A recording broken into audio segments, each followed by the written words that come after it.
On en arrive à la dernière partie de notre matinale. Je reçois sur ce plateau Pascal Joary, que j'ai eu le plaisir d'avoir comme collègue il y a plusieurs années de cela au quotidien L'Humanité, journaliste et archiviste. Pascal Joary a consacré plusieurs années de travail à un thème essentiel, mais fort peu abordé en France, le secret défense, ou plutôt les dérives du secret défense instrumentalisées par les pouvoirs établis et les lobbies divers et variés comme garantie d'impunité. Pascal en a tiré un livre Enquête, Secret défense, le livre noir.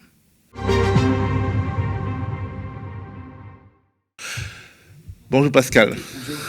Commençons par parler du secret défense aujourd'hui. La crise sanitaire, elle ne s'arrête pas. Et un certain nombre de choix au sommet de l'État suscitent la défiance. L'ancienne ministre de la Santé, Agnès Buzyn, doit s'expliquer auprès de la Cour de justice de la République sur sa gestion de la crise Covid. Elle est accusée de mise en danger de la vie d'autrui, ce qui n'est pas n'importe quoi. C'est grave, mais voilà, les enquêteurs se heurtent notamment au secret défense, car les délibérations du Conseil de défense sanitaire qui gère la crise sont couvertes par le secret défense, comme le dit Le Monde dans un article du 9 septembre, et comme toi tu l'affirmes aussi. Oui, tout à fait. Qui dit Conseil de défense dit que automatiquement tout est classifié. Et qui dit que c'est classifié dit que c'est pour 50 ans ou 100 ans. Il y a une 50 ans ou 100 ans, jusqu'à ce point.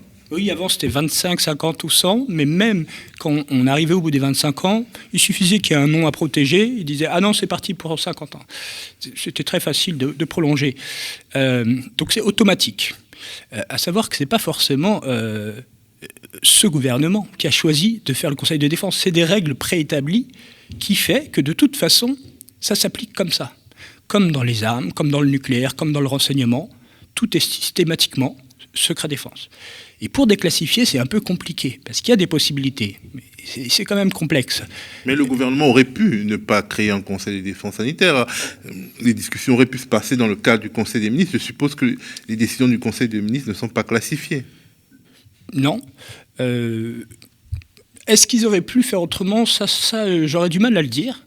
Ce qu'on peut essayer de comprendre, c'est face à un virus arrive.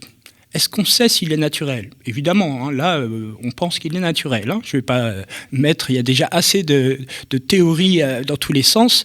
On pense qu'il est naturel. Mais on pense, ça ne veut pas dire qu'il n'y a pas une toute petite chance où on se demande est-ce qu'on est sûr ?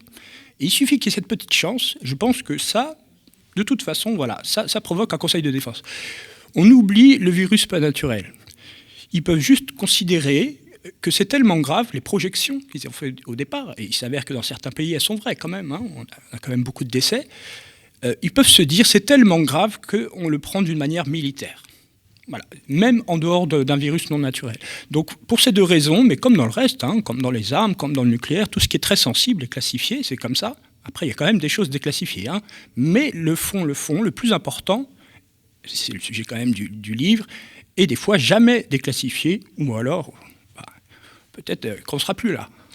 Justement, la question qui se pose, c'est une question démocratique, parce que voilà, il y a la justice qui s'intéresse à la gestion de la crise Covid par le gouvernement d'Emmanuel Macron, notamment par l'ancienne ministre Agnès Buzyn, par Emmanuel Macron lui-même, déjà qui est protégé par l'immunité naturelle du chef de l'État. Et donc, ils peuvent pas enquêter, les juges peuvent pas enquêter totalement parce qu'ils se heurtent à ce conseil de défense. Est-ce qu'il n'y a pas quelque chose d'exagéré, d'extrême, une sorte d'instrumentalisation d'une institution que tu estimes nécessaire? C'est-à-dire, toi, tu n'es pas contre le secret défense, mais tu estimes que quelque part, il peut être instrumentalisé. Et dans ce cas, est-ce que c'est le cas? Alors, il y a deux choses. Déjà, il ne faut pas penser que le Conseil de défense va empêcher toute investigation. Il y a beaucoup de choses qu'on sait déjà, il y a beaucoup de choses qu'on pourra savoir. Donc, il y a une chose, c'est la justice. Est-ce qu'on pourra juger des gens ? Et comme j'ai dit chez des confrères, même sans conseil de défense, on a du mal à juger les politiques ou des dirigeants en France et ailleurs dans certains pays. Donc, ça rajoute juste une chape de plomb, effectivement. La question, pardon, c'était... Alors, je voudrais savoir, est-ce que c'est pas instrumentalisé ? Est-ce que c'est... Ça, c'est dur à dire. Est-ce qu'ils en rajoutent pour... Moi, j'ai entendu des gens qui disent c'est pour la soumission des gens. Ça, c'est très dur à dire. Ce qui est sûr, c'est qu'il y a des gens qui doutent du virus, il y a des gens qui doutent du vaccin, etc. Si on croit au virus, il se trouve que c'est quand même une situation assez grave. Et Est-ce que ça justifie des mesures fortes? Oui. Est-ce que pour autant... Ah oui, voilà, c'était ça le fil que j'avais perdu. Ça justifie un conseil de défense? Pourquoi pas, mais sans le secret. C'est là que le problème démocratique, c'est là le fil que j'avais perdu. Effectivement, ça pose un gros problème démocratique. Pourquoi? S'ils sont à 10 dans un bureau à prendre des décisions pour tout le pays sans les parlementaires, c'est le contraire de la démocratie. Et la situation de crise n'est pas assez grave pour le faire, je trouve. Ça, c'est mon avis. Donc, en gros, ce que tu expliques, c'est qu'il peut y avoir un conseil de défense sans pour autant que ce conseil de défense se claque-mur derrière le secret défense. Non, c'est pas ce que je voulais dire. Je me suis mal exprimé. Je voulais dire, effectivement, est-ce que ce conseil de défense est justifié? C'est pas sûr. Voilà. Oui, non, effectivement, et je pense que c'est contre-productif, puisque le secret crée de la suspicion, alors qu'on a une situation où il y a déjà des gens qui ont du mal à croire, que ce soit au vaccin ou même au virus pour certains. Donc ça en fabrique tous les jours. Le fait de rajouter du secret là-dessus, ceux qui avaient un doute, déjà, bon, ils sont sûrs qu'il y a quelque chose qui ne va pas. Alors après, il ne faut pas s'imaginer qu'on nous cache des choses trop grosses. Mais effectivement, le plus gros problème qu'il faut pointer, je trouve, et ça va avec le reste, c'est comme pour la guerre en Libye. J'ai pris cet exemple dans une autre... J'ai un confrère. La guerre en Libye, ou autre chose de ce même ordre, se décide à 10 dans un bureau, sans les parlementaires et sans les citoyens. C'est ça le problème. Et c'est le même problème là, en fait. C'est que les grandes décisions, que ce soit le confinement, mais d'autres choses, la fermeture des commerces, il y a des gens qui ont perdu toute leur vie dans cette histoire, j'en connais, qui n'ont plus de commerce. Toutes ces décisions, si encore elles avaient été prises au Parlement, bon, on peut s'incliner, c'est ce qu'ils ont. Mais là, il y a un vrai problème démocratique parce qu'ils le prennent à 10 dans un bureau et que personne n'a aucun accès. Et le secret vient se rajouter par-dessus. Mais voilà. Selon toi, d'ailleurs, cette utilisation du secret défense à tout propos exacerbe la défiance et le complotisme. Ah bah oui. Sur ce conseil de défense, donc on vient de dire en quoi ça pouvait vraiment... on peut avoir des doutes, est-ce que c'est justifié ? Mais on va venir un instant au livre, mais quand on a des morts d'une personne, de 100 personnes, et qu'en plus, quand un juge demande une pièce, on lui dit il y a du secret, les gens peuvent imaginer tout, et même pire que ce qui s'est passé. Et puis, c'est une défiance envers les institutions, les gens n'ont plus confiance en la justice, au gouvernement, et ils deviennent ou complotistes, ou juste ils votent plus, et ils se mettent en marge. Mais dans les deux cas, c'est pas bon, c'est pas ce qu'on veut. De toute façon, à quoi bon voter, vu qu'on n'a pas toutes les informations à notre disposition. Je voulais qu'on évoque le rapport des chefs d'État successifs de la Ve République au secret défense, mais à la lecture de ton livre, j'ai l'impression qu'il est plus pertinent de prendre les choses par le prisme du type de domaine où le secret de défense entrave le plus la manifestation de la vérité. Il y a par exemple les assassinats mystérieux de hauts fonctionnaires, d'hommes politiques. On pense notamment à l'affaire Boulin. Est-ce que tu peux nous la raconter ?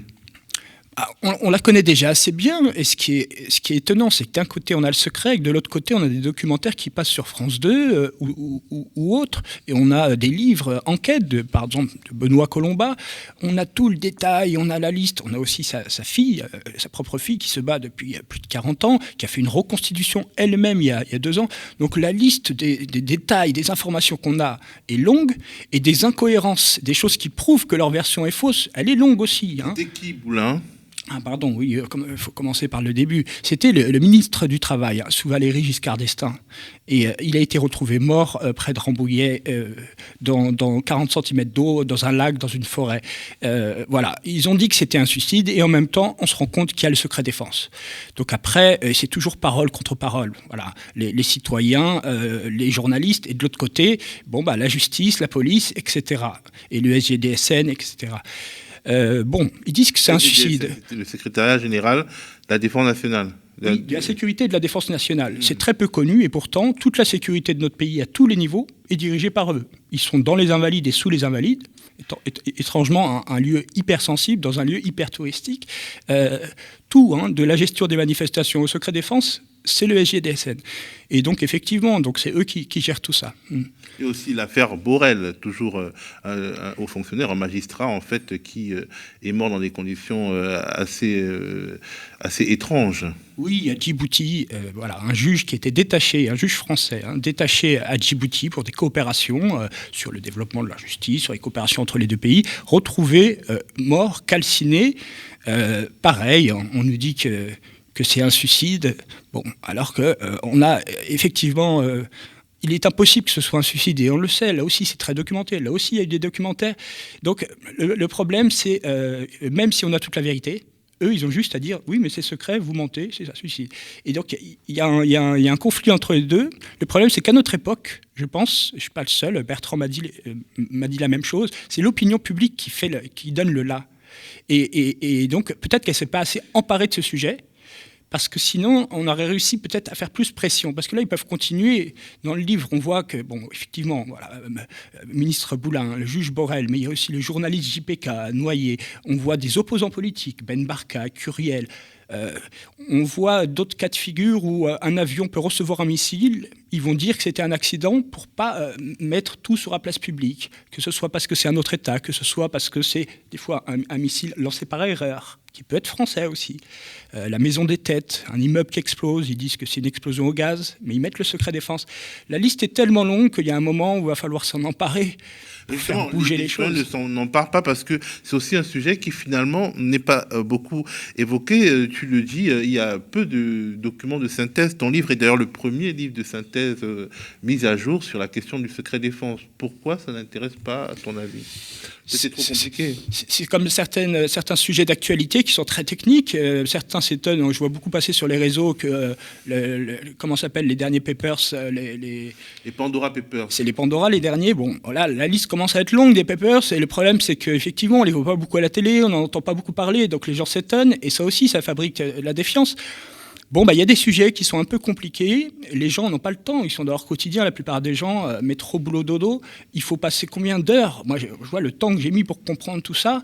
Et encore, il y a encore des choses qui m'échappent. Donc, en fait, c'est énormément de temps. Déjà, nous, en tant que journalistes, on a des fois du mal à comprendre les sujets. On se tape des livres et tout. Alors, monsieur tout le monde qui rentre, qui a les gamins à s'occuper, les devoirs et tout, il n'a absolument pas le temps. Le problème... Bon, après, il y a de la vulgarisation. Il est vrai que, par exemple, l'affaire Boulin, beaucoup ont vu le documentaire à l'époque, il y en a eu un autre récemment.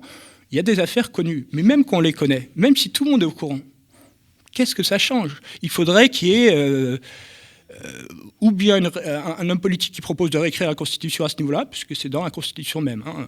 Ce que je disais chez le confrère, c'est que ce qui leur permet de faire le Conseil de défense, c'est le fait que dans notre Constitution, il y a la spécificité française, qui n'est pas partout, pas comme ça, que les affaires étrangères et la défense dépendent uniquement de l'exécutif. C'est ce qui leur permet... C'est le domaine réservé du chef de l'État, en oui. gros.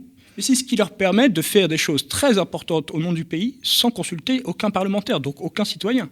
Donc, en fait, à décider tout seul. Et ça, c'est un vrai problème, je trouve. Alors, il y a des domaines où, en fait, le secret défense est à peu près partout. Il y a le nucléaire et tout ce qui est industrie militaire, complexe militaro-industriel.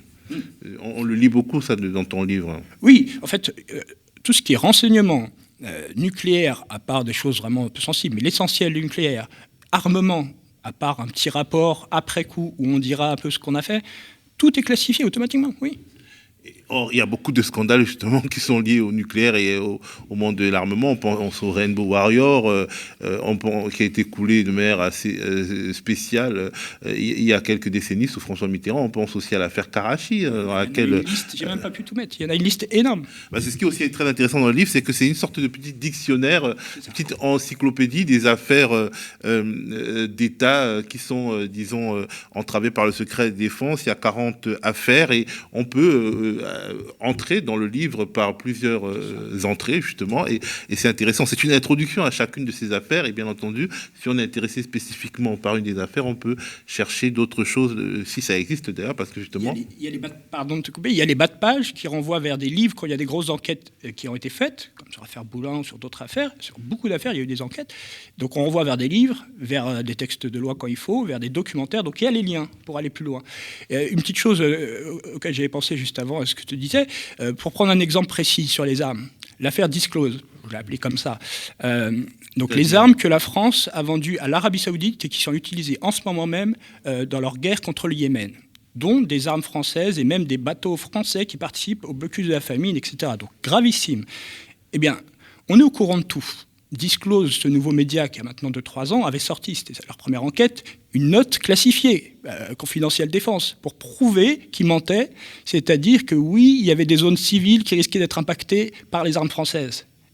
La ministre des Armées est arrivée, elle a dit « c'est pas vrai », elle est repartie, et voilà.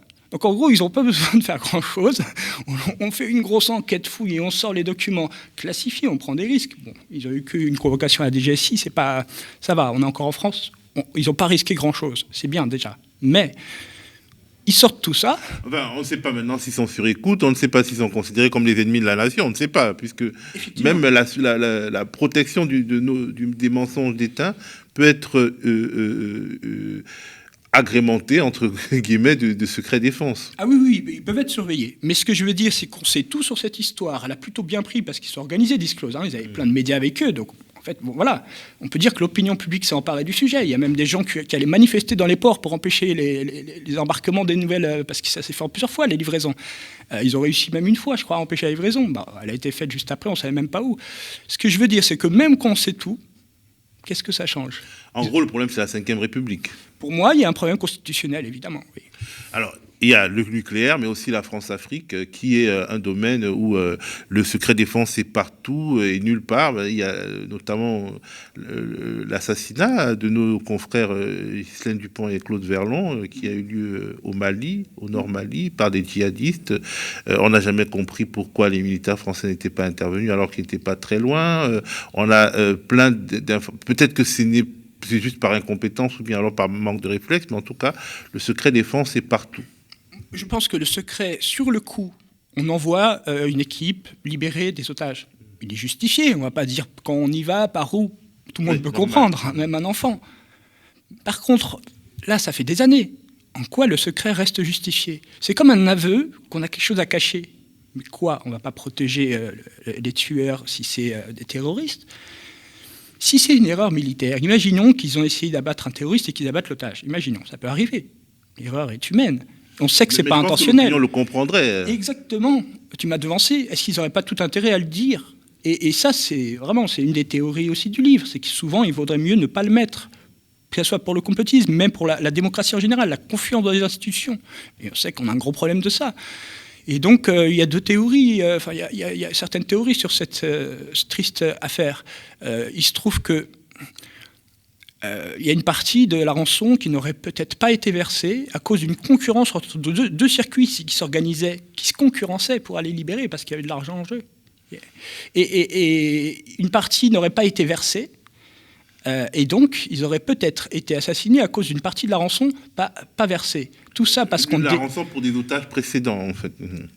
Oui, c'était lié aussi, effectivement, aux otages d'Areva. Oui, bref, en gros, donc quelque part, c'est la corruption en fait internationale liée aux attentats, enfin aux prises d'otages qui pourraient être cachées ainsi. Bon, quand on le dit, on peut absolument vous accuser de complotisme parce qu'on n'a pas de preuves puisque le secret défense est là pour nous empêcher d'avoir des preuves. On a la preuve qu'il y a le secret, donc il y a quelque chose à cacher et on a tout à fait le droit de se demander quoi. Et en l'occurrence, si au moins il donnait un début de... Là, on ne vous dit pas parce que quelqu'un est impliqué qui, si on vous le révélait, ça ferait ça, un début de, au moins. Il n'y a même pas ça. Donc, c'est purement contre-productif, en tout cas par rapport aux citoyens français et à leur confiance en la démocratie. C'est aucune... Et même au niveau de la justice, est-ce qu'on peut comprendre qu'il y a un assassinat, monsieur tout le monde ? Évidemment, il est jugé, et c'est ce qu'on veut, punition. Et que là, un homme d'État, un service de renseignement, peut assassiner quelqu'un et ne jamais être jugé au nom de la puissance de l'État. Mais quand c'est JPK, un journaliste, quand c'est un opposant politique non armé, comme Ben Barka, comme Curiel, c'est notre vision des droits de l'homme et de la démocratie d'abattre un opposant politique non armé ? C'est pas ce qu'on nous a dit, en tout cas. En plus, un autre truc, c'est que il y a le secret défense, il y a quand même des documents classifiés qui sortent, certains sortent, d'autres ne sortent pas, donc des stratégies finalement de divulgation peuvent être mises en place après des alternances, disons Hollande après Sarkozy peut faire fuiter certains documents, mais pas tous, et Macron après Hollande, en fait quelque part, il y a quelque chose de malsain en fait, même dans les divulgations, dès lors qu'on ne divulgue pas tout. La première chose qui me vient avec ce que tu dis là, c'est qu'on peut s'étonner qu'un gouvernement classifie quelque chose. Imaginons donc que ce soit dévoyé, comme beaucoup de cas dans le livre. Le gouvernement d'après ne lève pas le secret.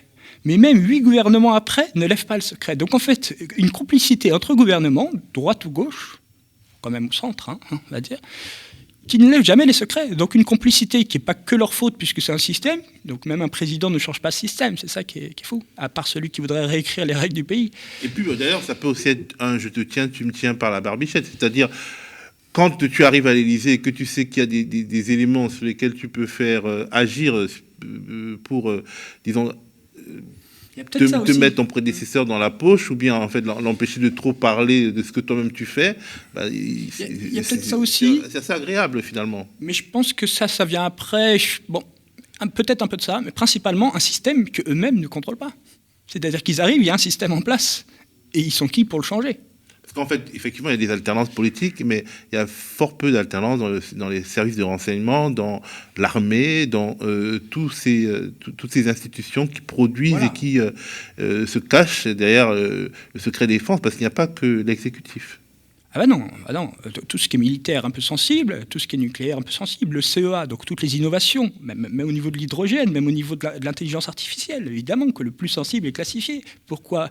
Parce que l'innovation, malheureusement, dans le monde, pas comme ça devrait être, dans le monde où on est, elle est avant tout militaire. Si elle n'a pas d'utilité militaire, okay. Donc l'intelligence artificielle, avant tout, là où il y a le plus d'argent, c'est dans le militaire et le renseignement, etc. C'est pas un peu dans la médecine, mais...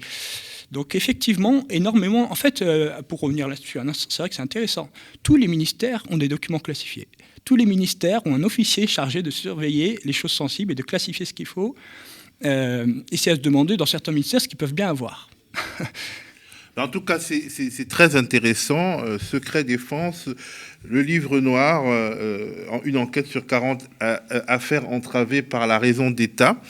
On peut regretter que certaines affaires ne soient pas extrêmement développées, mais en fait, c'est vraiment une introduction, un document, disons, un point d'entrée dans toute cette nébuleuse autour du secret d'État. Merci Pascal Joary.